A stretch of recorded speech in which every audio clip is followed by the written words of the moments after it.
Huh. Yep. No intro. All right. Hello, Frog fans. Welcome to Post Game Beers Podcast. I'm your host, Kyle Malloy, joined by my guy, Ray Cartwright.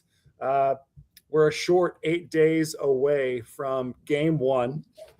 We'll be bringing the LDC Megapod actually tomorrow night. So we're going to talk about all things TCU offense, position players, pitchers. We're excited about that. It's going to be a long pod. But before that, let's get a better idea of the overall college baseball landscape. We have a very special guest tonight. He is a Virginia graduate, rotational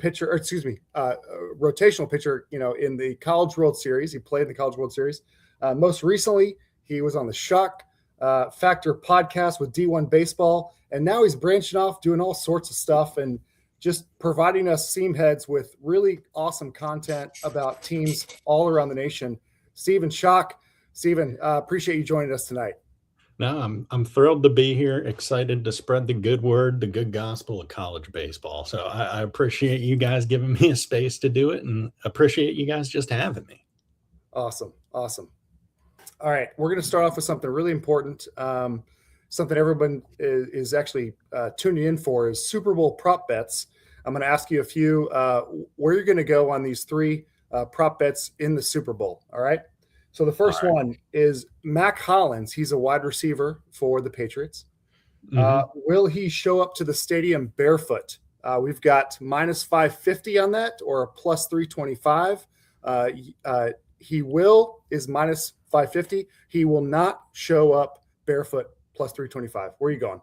I'm going with the minus. He's definitely going to do it. I saw a quote by him this week where he hasn't eaten a vegetable in 4 to 5 years. So, for me, I think I want to take care of my feet. Roads are dirty. I eat vegetables. He's not eating vegetables, probably not wearing shoes either, Is he going flops or barefoot? I think barefoot, toes to ground, I mean, it is California. I guess they do keep it kind of. I've never been to San Francisco myself, so maybe the streets are cleaner than what I've experienced. They're not. I know you might be dodging some dump piles every now and then. Yeah. It'll definitely strengthen the immune system. San Francisco is an awesome city, but the streets, I'm not going to say they're super clean. All right, next one. Collinsworth, so one of the announcers for the Super Bowl. He's got a 55% chance of mentioning Patrick Mahomes. Do you agree or disagree with that? That's a great call out. I think I'm going to agree with that. I think that's something he does it often where it's like, look, we got dead air. I don't know what to say. Patrick Mahomes, here's a guy. Now here's a guy here. It's when you're watching college baseball and pitchers coming in and you hear, yeah, he's got a sinker slider mix. That's the same thing. It's just filling dead air. I don't know what's going to happen. He might actually have a sinker slider mix, but I can tell you from experience, probably not knowing what's going on. He's got some interesting off speed. All right, last one. So who will the Super Bowl MVP mention first? So the Super Bowl MVP could be anybody, right? We're not gonna pay attention to that. But who will they mention first? We've got God at minus 135, and then actually the city that they come from, Seattle or I guess in New England, at plus 1,400. The coach at plus 2,200, or family at plus 1,600. I'm going family. I'm going with that one. Maybe it's because I watched Fast and the Furious a little too recently, but it feels like a good answer. I'm thinking if I win the Super Bowl MVP, first thank Tony Hawk, of course, for inspiring me. And then, then we're rolling from there. So it's one of those things where I don't think a guy like me would win it. I think they'd go, straight up, just right to family. Nothing beats Tony Hawk Pro Skater. Oh, best PS2 video game ever. Best soundtrack too, truthfully. That's what I was going to say. Great soundtrack. Yeah. I listen to those songs every day. It's something that I'll never escape. And I'm okay with that. I've never ollied. I've never skateboarded. It's actually something I'm very ashamed of. 29 years, never done an ollie. But if I could have traded all my baseball skills for a little bit of skateboarding skills, I would have been a heartbeat. I feel like your height is indirectly related to your ability to maybe, pull off a stunt like that. Life's been a bit of a war on gravity. Hey, what's that old saying? Big tree fall hard. It sure does. It sure does. It doesn't ollie hard. It doesn't skate hard, unfortunately. Hey, Steven, now that you've been in the baseball, I'm gonna quote unquote media, right, for the last couple seasons. As a previous player, do you get as excited about opening day as you did as a player, or do you think those are kind of separate? You kind of put those in different categories. And I mean, because we're excited as fans, but we've never played. So you tell us on player versus kind of media personality. I would say it's definitely like it's a weird situation because as a player, I would get anxious before the season started. It was just something like I wouldn't sleep well before the season started. I would get excited and all that good stuff. But I would always end up, getting sick the first day of the season on opening day. Like I'd usually wake up and just throw up and then eat McDonald's breakfast and everything would be fine. That hasn't happened when just covering the game as a fan. So definitely a different process. Still excited, just not as like, oh my God, I need to throw up excited, if that makes sense. Which that also could have just been anxiety related too. Along the same lines, you get a different kind of anxiety watching games. Like say you're really locked into Virginia baseball, say they're playing in the regionals or a super regional. Do you get a different kind of anxiety than you were as a player? It's weird because like I don't get the anxiety of like, man, I hope they pull this off. I just get like kind of upset that I can't play baseball anymore, especially nowadays where it's like, okay, look, you can just sue the NCAA and you can be fine. And I didn't realize that. So I probably should have stayed in a little bit better shape for when that time came, when my number got called when I turned 38. But it's definitely a different animal in terms of just like what you're going after and how you're kind of approaching it. And so like for me, when I go and watch college baseball games now, I'm like, okay, how can I enjoy my time here as a fan to the maximum capacity? I can go and get hot dogs easily. When I was playing, that was much more difficult to pull off. So definitely love just being able to go and enjoy the games and just take it all in. No one told you that you could have stayed 7 or 8 years. I think you had a bad consult on that, Yeah. Well, I got 6 and then I was like, that seems like a lot, but I didn't know if I talked to someone who went to law school, which believe it or not, you're a doctor at this point, right? Pretty much a doctorate of college baseball. I think I got a master's somewhere. That's like around. How weird is it for you now with the transfer portal and all that? You had to sit out a year. Yeah. You transferred. It's definitely weird because I sat out a year when I transferred, and then I also used just the regular portal to grad transfer when I was done. So I love seeing all the people getting to utilize it, but I want to make sure that people are prioritizing their education just a little bit still. It's one of those things where, if you're going to transfer a bunch, I personally have respect for you because academically that's not easy to do. So like when I see fans getting all upset, it's like, oh, this guy's at a new school this year. He was at a new school last year. It's like, yeah, but if you think you're upset, imagine how upset their academic advisors are and their counselors are who are like having to do all the paperwork to get the note takers. Exactly. But it's something where it makes me really happy that guys have the opportunity to go, maybe ball out at a lower level school and then, transfer to a bigger place after a year or so. Cause that was always, my dream and my goal. Like when I went to UMBC and sat out for that year, I was pissed the whole year, but the whole year I was like, I'm just going to get super good at baseball and then put myself in a better position when I can go play again. Cause I knew if I graduate, if I take my grades serious, didn't fail any classes at UMBC somehow. Very difficult school. They did not advertise that in the recruiting process. But, just being able to make it through that and now seeing that the process is getting so much easier. I wouldn't say it's smoother just because now there's so many more elements going into it. Cause now we're talking more than just like you get a 30% scholarship. It's like, okay, you're going to get a scholarship and then this Ford dealer is going to give you a truck and all sorts of different things. So I'm glad I got through it at the time I did, where it was like, look, it's simple. You just sit out and you deal with it. It's like, okay, then I'll be 24 and playing against 18-year-olds. That's fine. Hey, Stephen, we focus primarily on TCU baseball, but and we've actually started a second kind of podcast called the Big 12 Pack, where we're going to try to talk about Big 12 baseball, kind of focus on our conference. But it's tough to understand teams around the nation that we don't follow that regularly, especially the listeners. They chime in to hear about the Frogs. So we don't talk about the SEC or ACC or Big 10 very often. And so, and primarily because we all have full-time jobs here, we just have other stuff to do. But let's start big picture. Do we expect the SEC to continue dominating not only the rankings, but postseason, right? And teams that are in Omaha right now, you've got 11 teams preseason ranked by D1 in the top 25. And after that, ACC's got 8, Big 12 got 2. Do you think that trend's going to continue? Do you think things are changing because of, football change with NIL? So I'm wondering what your thoughts are on baseball.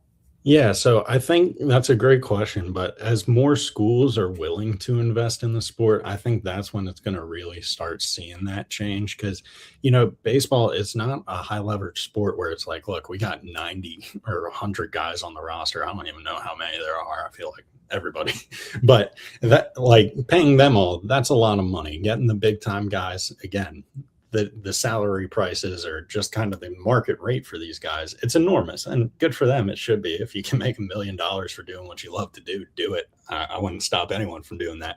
But baseball wise, it's something where it's so much simpler in my mind, where it's like, you don't have to spend nearly as much as you would to get, one of the best pitchers in the nation as you would to get a best quarterback in the nation. So I think it's certainly something that can change. As far as rankings wise, I feel like SEC is always going to dominate there just because they're playing each other. And, people put so much value in that. Okay, this is the conference to be playing baseball. And it's like, yeah, but there's actually ballers across the nation. So for the ranking side of things, I don't see that changing too much until we start seeing the results on the field. I feel like it'll be a chicken or the egg sort of thing where it's, okay, once people start realizing, hey, there's talent beyond this, they'll be like, okay, wait a minute, we should maybe shake things up, especially just with how talented college baseball in general is. Like, I know the SEC has a ton of talented teams, don't get me wrong, but at the same time, with COVID happening, the draft getting chopped in half, essentially, there's so much more talent in college baseball than there ever has been. And so for me, I think there's more parity in it than there ever has been and from what I've seen, and just the terms of, okay, now there's a level playing field. There aren't schools that are just paying for their guys. There's not just one school paying for their guys. There's multiple schools now. And, that's not shaded anyone. I don't know what was going on before LSU. No. Oh, no. sorry. Was that? I thought I'd muted. And I hit the cough. Bless you. I know the cough's but no, it's one of those things where, again, it's just a more level playing field. And I understand, if you're a coach at a smaller school, it can feel definitely like it's not a level playing field in terms of investment from a school standpoint. But at the same time, it's one of those things where if you can find ways to win, if you can look through the cracks and find that unidentified talent, you can really make an impact. And like, if I were a college baseball coach, I would just go to the state of New Jersey, watch high school baseball for 5 minutes, pick the 5 best players on the field, because every college baseball team seems to have 1 to 2 kids from the state of New Jersey who are just the best players on the team by leaps and bounds. And it's like, I don't know why that's the case, but that's how I would do it. So long story, I think that we're going to see more parity in terms of, we might not see it in the rankings, but on the field, that's where the game will really talk to us. Because baseball, baseball gods know. I believe in them. I'm a firm believer. They know they'll reward, and they want to spread the love. Dude, you talk about, parity, and where that really shows up and with the transfer portal is now teams, that are traditional blue bloods. Now they're not as deep, right? Because that back half of their roster, they just don't want to sit. They'll go somewhere else and play and get actual playing time. And so that's where I think you're really going to see the talent distribution, kind of even out. Without a doubt. And, for me, the worst externality of the transfer portal in my mind is summer ball wise. I feel like there's a lot of coaches who are way more hesitant to send players to summer ball because, if I were a college coach, this is exactly what I'd do. This would be my plan. And this is why I'm not a college coach, because it's probably scummy. But I would just live on the Cape when I'm not in New Jersey recruiting my high schoolers, of course. I would live on the Cape and just take the best players from there because, players are out there displaying their skill set and coaches are allowed to take them now. So it's one of those things where I love the coaches are not going to send them to the Cape because they don't want them to be displayed for others. I think that's more common than people would tend to believe, which, for me, that's a bummer because playing on the Cape is literally, I'd take playing on the Cape over Omaha any day of the week. And, no way. Not just because I got absolutely shelled in Omaha. But, like the Cape, it was just. You don't have to talk about that. It's fine. That's neither here nor there. That's the past. We're talking about the present. And so, and it's not just because, I was more successful up there, but just that small town feel and the whole vibe of Cape Cod baseball is really just, it's such a unique college baseball experience. And I really don't want to see that go away for guys, especially when, there's these guys at smaller schools who have certainly earned opportunities. They have the talent, but it's like, okay, well, we don't want other people to know about that yet. We want them to see that in the spring and then go, oh, that kid just got drafted. Ray, you must have had a really good sponsor family when you were at the Cape. I did. We had, I was very fortunate. I had a pool house all to myself. Yeah. Wow. So it was one of those families on the Cape. I felt bad for my teammates where it was like, yeah, we're living on bunk beds in a basement. I'm like, I'd just be like, that kind of sucks. My family's awesome. Ray, you might know differently than me, but I feel like TCU still sends guys to the Cape pretty often. For sure. Yeah, because we had just past year, Trevor Baumler. Yeah, was tearing it up at the Cape, and as they should. And it's not something that I feel like is super common or is happening all the time, but still, just the fact that there's guys out there missing out on that opportunity because this is happening. It's like, oh, that's kind of a bummer. Mm-hmm. So I don't know if it's today or yesterday, Stephen, you asked a question on X, the Everything app, Twitter. Who are your Omaha 8? And so I'm not going to ask you to recite your Omaha 8, but do you have anybody in mind who can make it to Omaha that would surprise us from a national perspective? Oh, geez. I would say I don't think it would be a huge surprise if Oregon State makes it. I love rooting for them because they have no conference. That just feels, it feels, oh gosh, what's the word? It feels punk rock, just like, yeah, we don't need a conference, whatever. We'll figure it out. It does until you look at their schedule. I don't want to get started on Oregon State and just how Charmin soft their schedule is this year. They're going to be going to Omaha with like 50 wins because they've played nobody all year. But also, from the converse perspective, they might be reaching out to these big time schools and getting them saying, no, we don't want to get beat by a team that doesn't have a conference. That could RPI wise, that could hurt us. I have no idea how that works.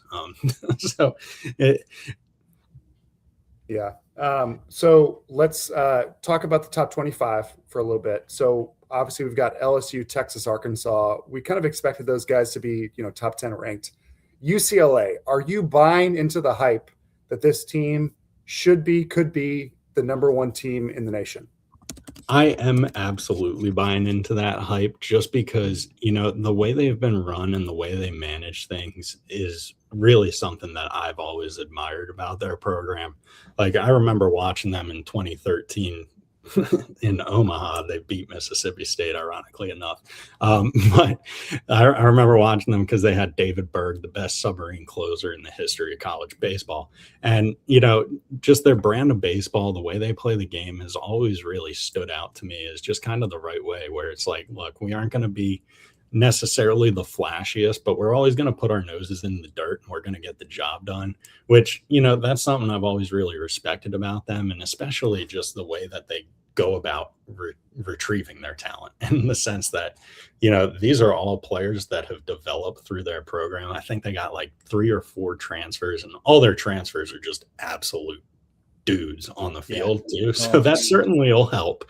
But it's similar to TCU in the sense where it's like, look, we got a lot of this homegrown talent. And when I think about TCU looking ahead to this season, it does remind me a lot of, UCLA, in the sense of, okay, look, we may have a few transfers who are absolute dogs, but in the meantime, we are all set in the fact that if we didn't get any transfers, our program's still going to be in the top 25, which, that commands a lot of respect out of me, in the sense that, there's a lot easier ways to get the job done now with the transfer portal. And, to choose that upstream path is really something admirable. So I think it'll work out for him. I'm buying in the hype.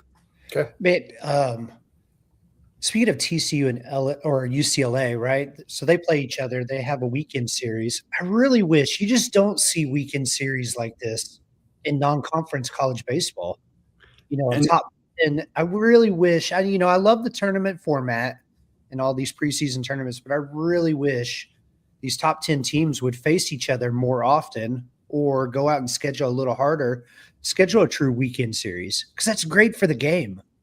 It really is, because it'll expose people to it'll expose fans to a bunch of different styles of baseball. Like, I think a lot of people don't realize, like, the way baseball is played on the East Coast and West Coast, it's completely different from time to time, but it's so, like, that's what I love. I mean, even East Coast, West, and down south, right? You just a bunch of big, hairy mashers down south, a little more finesse on the West Coast.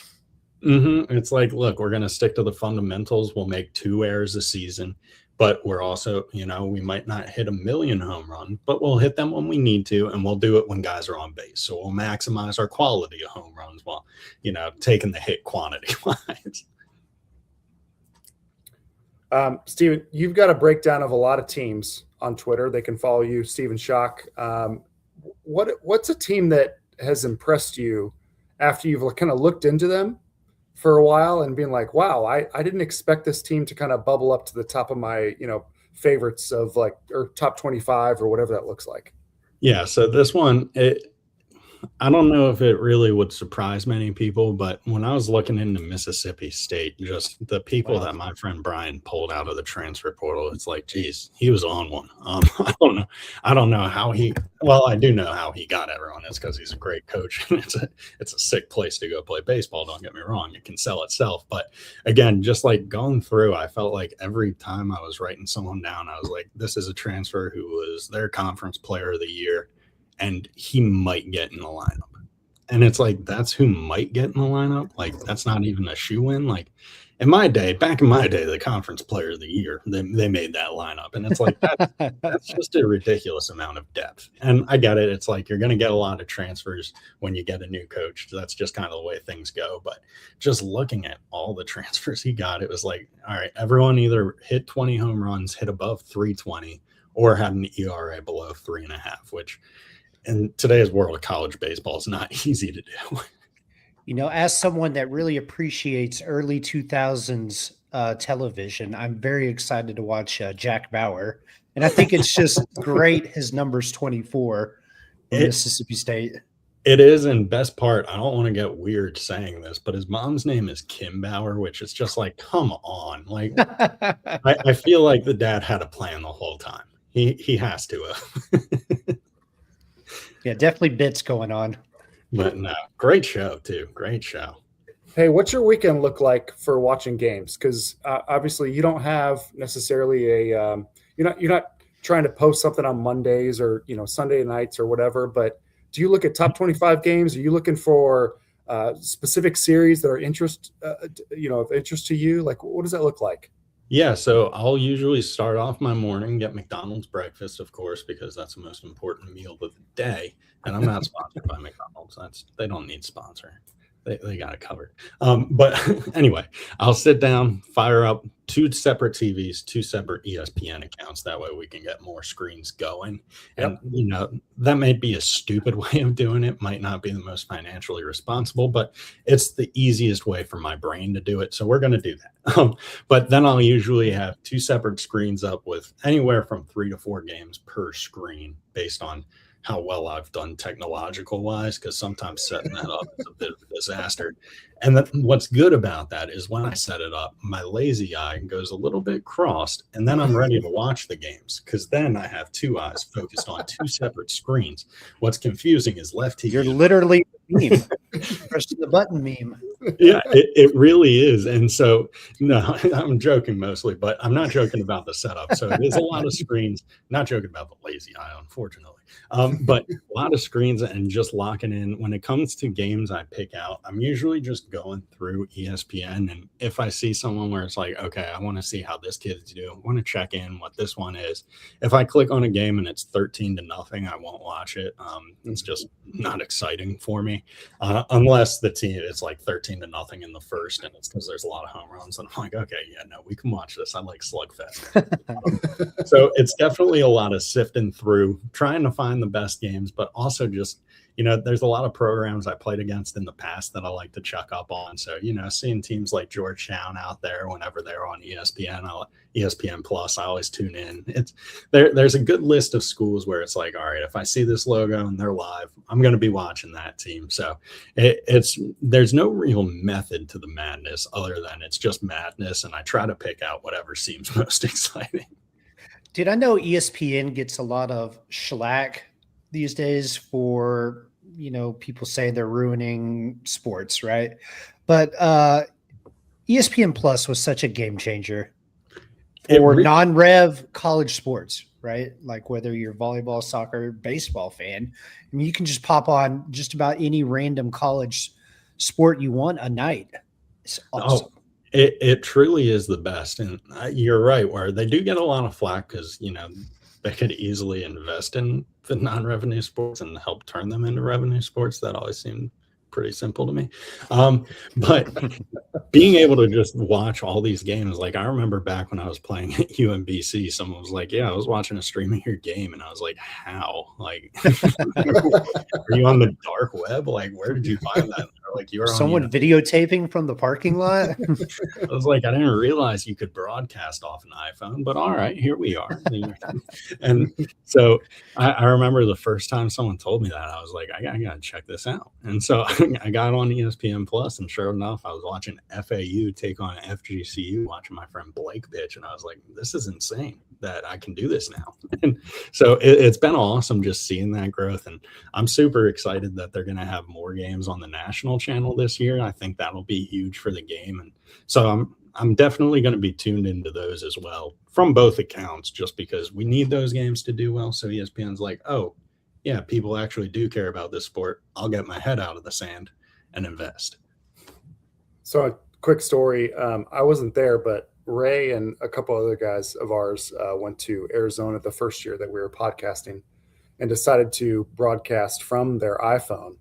A game at, what was that, Grand Canyon or was it? MLB 4 tournament. I want to say it was at the Diamondbacks spring training facility. Yeah. So anyway, TCU was playing Cal. So that lasted exactly one game before we got a notice. Cease and desist. You're violating FCC rules. You can't Instagram live an entire college baseball game. This ruined it. Okay, let's relax.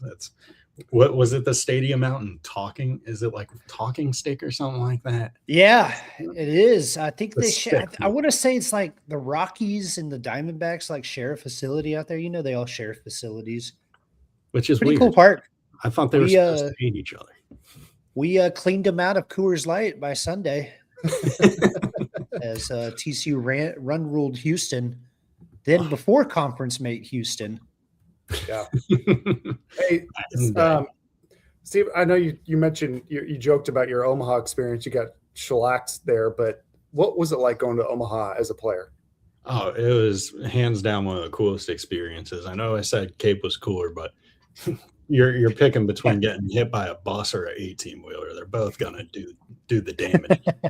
So for me, I loved going to Omaha just because that was a stage in my life where I felt like I was in an episode of The Twilight Zone or The Truman Show, because I didn't mean to do anything different than just be who I am. And there are people just of all sorts just kind of taking pictures of me and talking with me, and I was like, I'm not that impressive. People like Kyle. No, it was one of those things where I was just like, this is crazy. And like, it was just such a life-changing experience in the sense of I got to meet so many awesome people and just build so many cool connections that I get to stay involved in this world. So I'm so grateful for that. And just being able to like the baseball village over there. So the shop's right outside of Chuck Box. I like that more than the stadium, arguably, and not just because that's where the ball landed after I threw it. But just being able to walk around there, of course, this was before NIL. So I would walk around there and totally not get free stuff from brands or anything like that. Just, milk that a little. I didn't win any Heismans. They can't take that away from me. So it was just such a cool experience. I'm the type of person where I love college baseball, don't get me wrong, but what I love about it is the way it can help you connect with so many different people so easily. And so just being able to really share those connections is something I've always been so grateful for and will never really take for granted. Yeah, I first time I went to the College World Series was 2023. I should have gone, when the Frogs were there for 4 years, but again, earlier in my life and less funds to make that trip. But met a lot of LSU fans and Tennessee fans, and even Oral Roberts fans that we were playing against. That it's like you show up and everybody's family. Obviously there's a rivalry there, but the fact that you're hanging out in the streets and walking along, it's such a family environment. The next time the Frogs make it, God, hopefully they do. I'd like to take my family because it was such a cool environment for kids and stuff to run around. So, yeah, no, you're absolutely right on that side of things. And, just to emphasize that point, even after I pitched pretty bad, I remember we went back to the hotel after that game and we were at the same hotel as Mississippi State because, why wouldn't we be? And the whole lobby just bouncing with excitement. People are thrilled because they just won a pretty big game, and from an outsider's perspective, that's a sick way to win it. Get it for a while and then just go off. Okay, but when I got back, I remember Coach Oak had us go in the back way, so no one killed us, or I don't know what the thought process was there. But I remember I got in and I had to go to the bathroom. That's just the way it goes. So I walk in, just walk through the lobby, go to the bathroom. All these people are just like, dude, I'm so sorry that happened to you. Like, and they're all Mississippi State fans. Like, they're having the time of their life, and they're like, wow, hey, we should check on this guy. And it's like, I'm fine. Don't get me wrong. It sucked out there. It didn't go the way I wanted, but also that's baseball. And so just like, that's really when I think of Omaha, that's what I think about is just like, again, the fact that everybody can connect and everybody's just there to love on college baseball, which is like, okay, yeah, sign me up for that. I wish it were longer. Anyone buy you a beer as a way of saying, hey, thanks? Yeah, there were definitely, it was not the same night because I didn't want to, go into that hole. But the next night, yeah, there was a lot. There's a lot of free liquor involved. That's like TCU playing in the national championship against Georgia. I did buy beer all night because it was all Georgia fans just feeling sorry for me. It's like, hey, look, that's fine. I'll take a sympathy beer. Okay, so before we get into rapid fire and kind of end up here, is there anything you would tweak about the postseason? So we've got the number of teams, right? We've got a clear 64 now, and they've talked about should they change that? How they're slotted, does that change, once they get to Omaha? Is there anything that you would modify in terms of the college baseball postseason? So I don't think anyone would get on board with this, but I think it would be sick as someone who played Super Mario Baseball a lot growing up, and with where the transfer portal's at and the fact that people do not care where you're going anymore, is just if you beat a team in the postseason and you end their season, you should be allowed to take their best player. And I would die on that hill. I think that would be so sick. Just like, even I think it would be funny if I'm a coach, I would pick a player who, they just did not like my team. I would pick them and be like, all right, you're stuck with us, because that's the way I'd coach. But I think that would be fun. I think that would be a cool change, but also just adding a little bit more teams, because we keep adding more teams to college baseball. There's a lot more, teams moving up the ranks to Division I baseball year after year. Why don't we expand the playoff a little bit to accommodate for extra teams? It's one of those things. I feel like every year there's a team right on the cusp that really deserves to make it into the postseason. They just get shafted because they didn't have, I don't know. It's never the record, but could be something like someone on the board who picks out the teams that didn't go to their school. I feel like the team that really comes to mind, two of them, is Rutgers and NC State in 2022, where Rutgers went off. They had a historic year. Don't get in that large bid. Doesn't make sense to me. If we're calling it the Power Four, we might as well respect it just a smidge. And then the other team in that grouping was NC State, which of course had Tommy White. He just set the record for BB-Core home runs by a freshman. Does not make sense to not put teams like that in there. So I'd also my biggest change would be adding more feel to the board and more feel to the people picking it out. Okay, hear me out. So you add more teams, right? Mm-hmm. Push back Omaha a couple of weeks, right? Let's play that national title series around 4th of July.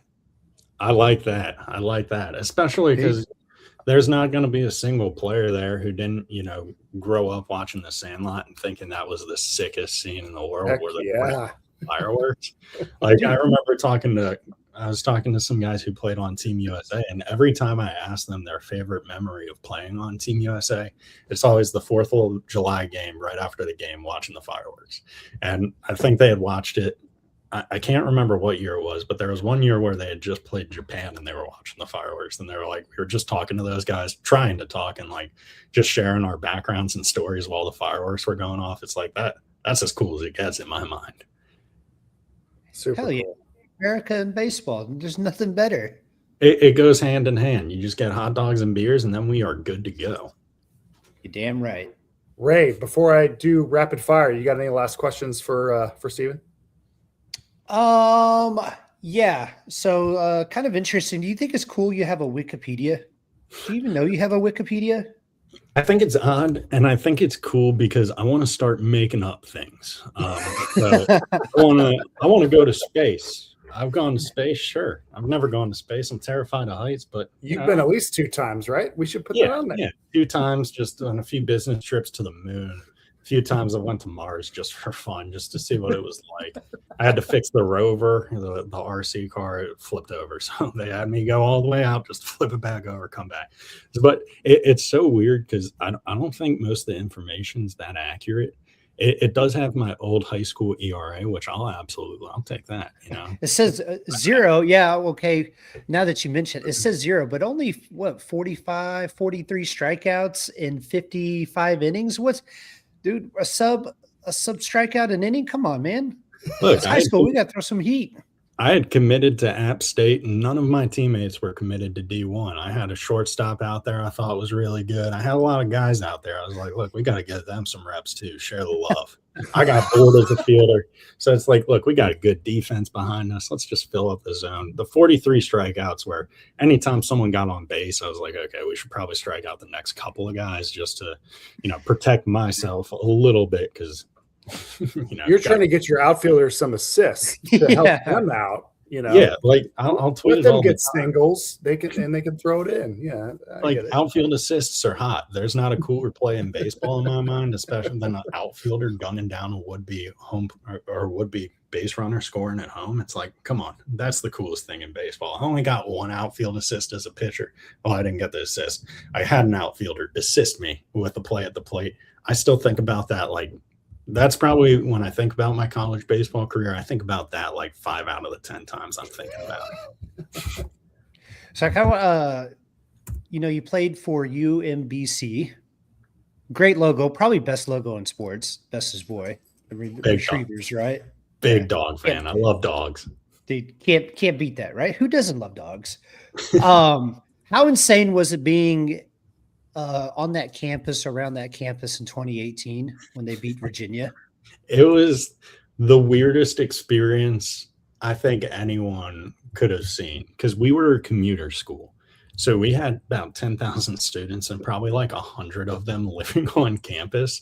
So there was like maybe 20 people on campus going crazy. Our campus was just, we had one road and it was a circle and all the buildings were in the middle, keeping it simple, nothing complex. And there were like 2 cars just going around very slowly, playing music super loud, guys in the back going nuts. And that was like it. That was, like that, because again, being a commuter school, not many kids on campus. And then, you know, when it came time to have fun on the weekends, it was like, okay, we're going to go into downtown Baltimore and just try to survive the night at the bars there. And so a lot of people were hammered down in downtown Baltimore for sure. But I remember seeing videos of what was going on back at campus, and I was like, oh, that's, you know, that's fun. That's fun. It made for a very awkward introductions at UVA for sure. Yeah. Did you lose a bet or something? Or did you say, okay, if we can beat Virginia here, I will transfer. I'll sack and go to Virginia. I had committed like probably 2 weeks before, and it happened. And I was like, oh, this is going to be so annoying during icebreakers at school next year. Last one from me, Kyle, before you get into rapid fire. So everyone talks about kind of the gaps of, you know, SEC, they're top dog, right? ACC, everyone still loves on the ACC, but how close is that gap between the Big 12 and the ACC? I feel like it's shrinking every year.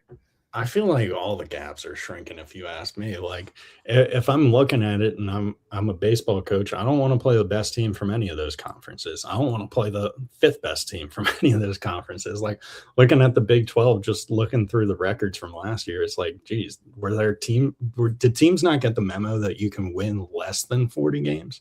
It's like, it's insane. I know TCU was right on the cusp at 39, but I round up. I'm a rounder upper. That's the type of guy I am. So they're in that lump with them.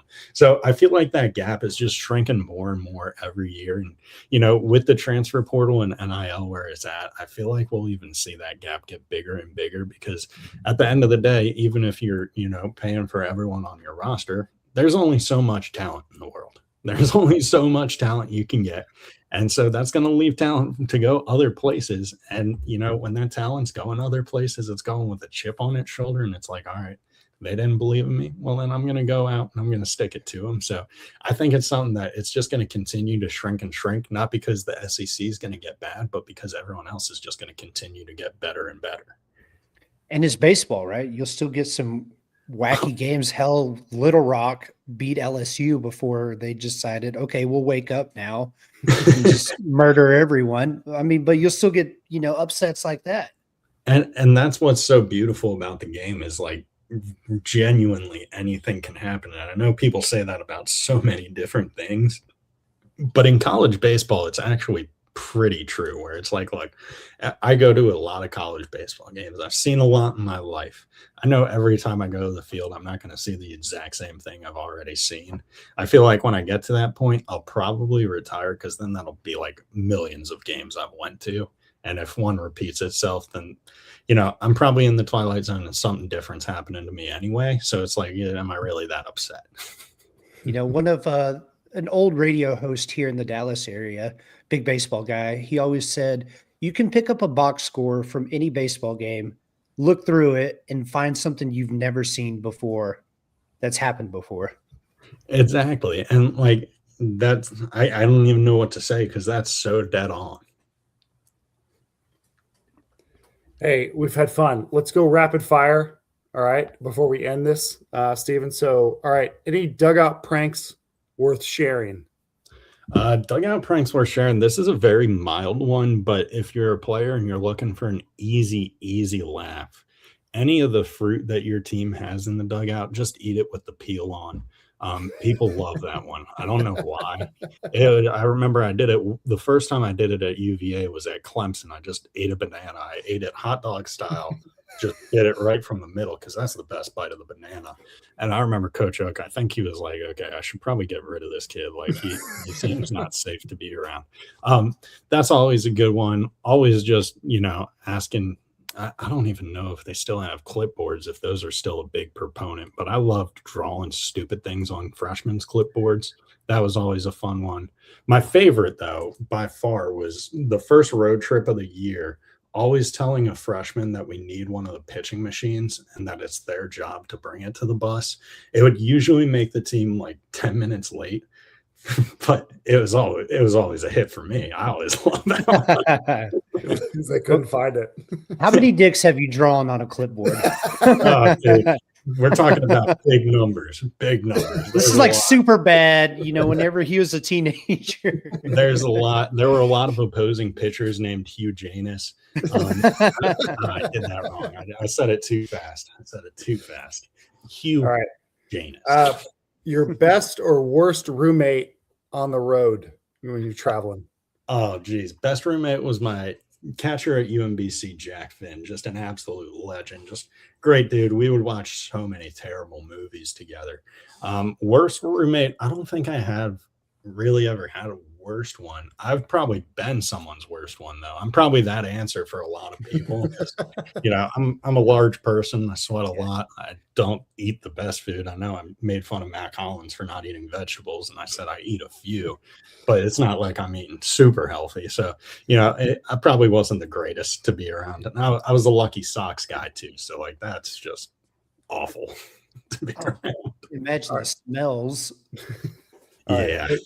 So Virginia's ballpark is Disharoon, which is a lot of fun to say. All right. Mm-hmm. So what's your favorite stadium to pitch outside of Disharoon? Oh, gosh. I really like playing at Clemson because the way they're situated it just feels like their fans are right on top of you, which they literally are in the bullpen, right? Yeah, they can reach out and touch you. I was fortunate that they made that change a couple of seasons after I pitched there because I don't think I would have thrown a warm-up pitch.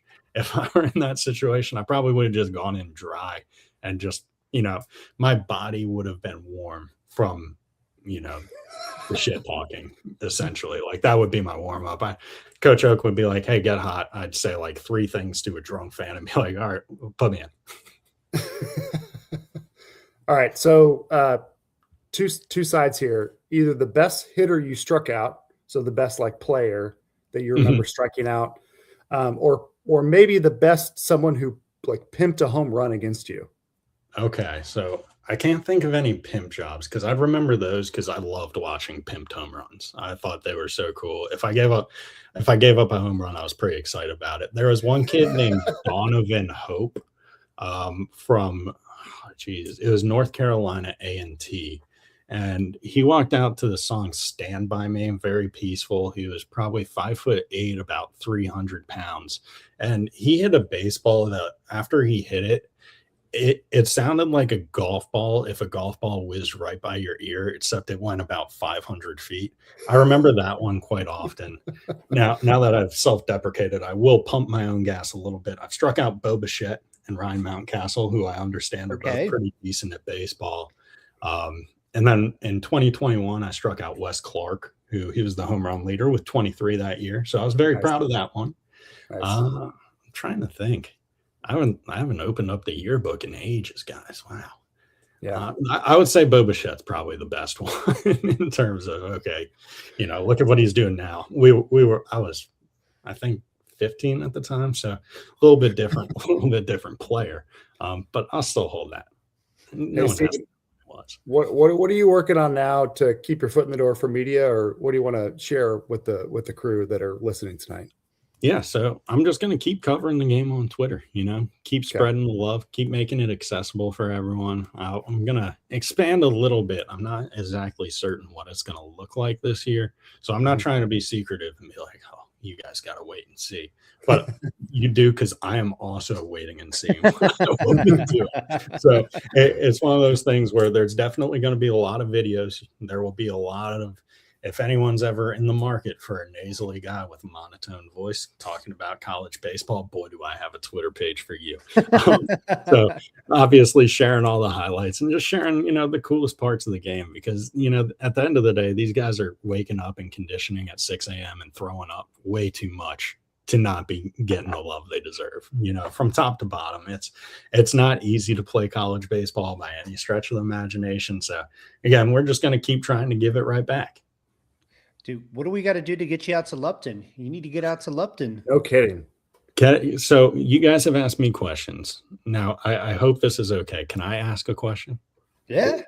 All right. Go for it. So, Ray, you might regret saying yeah, but this came across my timeline, and I don't even know how to phrase the question, but what?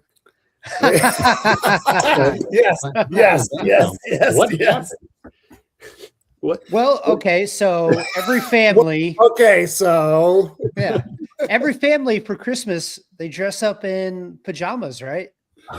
Okay. So there are others around, and you're like, okay, solo shot at that. Yeah. Okay. Yeah, that's a solo shot. And I'm sitting there, you're knocking a few back as you do on Christmas, right? And you're like, look, I'm elf on a shelf.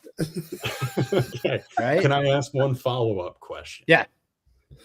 Is this a onesie? Where do the socks end and the leggings begin? Or is it a onesie situation? Not a onesie, actual socks, and they're kind of some very tight pajama pants. Look, almost you very jogger-like. Looks comfy. That's a Christmas I'd be happy to be having. A few drinks too. You got a little bit of a beer coat on. Whenever Ray claps back at somebody on Twitter for anything, any sport, doesn't have to be baseball, could be anything. LSU. They will send him that picture and say, "Oh, I'm talking to this guy." Yeah, and that's how you know. That's how you know you've won, right? Because they can't say anything else. They have to go dig and find old photos. Oh yeah, because it gets to a point where it's like, okay, look, I'm looking up this guy's address, and it's like we're 30 minutes away. It's like, he might have won this argument. Now that I think about it, if I'm taking this game. So you're absolutely right. I love your mindset on that. I gotta get an elf on the shelf pick out there. That way I can get an indicator. Because I love that photo. If you get ahead of it, then you're not behind it. I'll say that.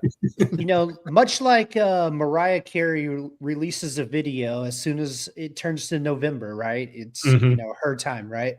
Well, as soon as it's Black Friday. From Black Friday through Christmas, that will be my avatar. I love it. PFP right up. I love it so much. I appreciate the intel. I can't remember when I saw that, but I remember seeing that, and I was like, I need to know what happened here. And what makes it even better, so at one point I was kind of trying to be a serious media guy myself, right? Mm-hmm. And so here I have this elf on a shelf photo as my Abby, right? And I'm sitting there, so-and-so is transferring from Wisconsin to TCU, to play volleyball or soccer or whatever sport. Or, I'm going to a basketball game and covering live tweeting it or whatever with just this ridiculous PFP. That's the way it should be. It shows the human side, I feel like people get too lost. They try to be suit and tie, and it's like no one actually wants. Dude, yeah, no one likes buttoned up media guys. Just keep it cash. We're here to have fun. Oh, I don't even think I own a button-up shirt anymore. It's just not in the cards. Not in the cards. If you do, go with Mizzine and Maine. Please sponsor us. Mizzine and Maine. I'll have to take a look. Best dress shirts in the game. That's why we work, Stephen, is because we've got a bunch of random dudes who just love TCU baseball, and we decided to talk about it one time 5 years ago, and then it picked up. So, I love it. Shriners Classic, when TCU and Texas A&M went 16, played till 2:00 in the morning. We met Kendall for the first time, and have been friends ever since. So you get into those witching hour games. That's when the real friendships are formed, if you ask me. Yeah, right. Dude, how many of those games have you played? What's the longest game you've ever been a part of? Longest game was about 14 innings. I blew a save. But after you blow a save, time goes pretty slow. 14 innings. It's nothing too crazy, but I've definitely had some really long baseball games where it's just like coaches are taking forever. They're substituting everyone out, and it's like, oh my goodness, yeah, especially pre-pitch clock. Oh right? yeah, Or like rebound visits. there were games where it's like, and you run into other coaches that'll do that, and if you have a coach that's like that, it's like, okay, this might take 5 hours. Like we might not see people. I might not be able to get the homework done, but that's okay. Then you have an excuse not to do it. The worst times that ever happens, right? Because back, there used to be, we could really have 40, 50 guys on a roster, right? And so you have like a midweek game and you're playing and they're just running pitcher after pitcher to get them work. Oh, it's the worst. Like this kid, I'll let you in on a secret. That kid does not want to throw in that game. They want to just get their bullpen in on a scheduled time and just be done for the day. They don't want to sit there for 10 innings in the bullpen, just like, all right, I'm hot. Nope, I'm down. I'm hot. I'm down. It's like, no, just let me throw 15 pitches, get my pre-work done, and we're good to go. I don't need to do it for the other team. They're fine. Yeah. Let me do my bullpen, then I'll go draw dicks on clipboards. Exactly. Like I had stuff to do, man. Dude, this was awesome. Really appreciate your time tonight. I know it's a week before the first games of the season, and you've got a lot of stuff that you're paying attention to. But hey, at Big Donkey 47 on Twitter, on X, follow Steven Schoch. He's got awesome breakdowns of teams outside of the Big 12, inside of the Big 12. We look forward to his Big 12 content. And Steven, thanks for coming on tonight. Appreciate you. Of course. Thank you guys so much for having me. And this is the best. This is the best time of year. I love getting the rust off, talking with the guys, and just getting to talk college baseball. So thank you guys very much again. All right. Thanks, Steven. Of course. Okay.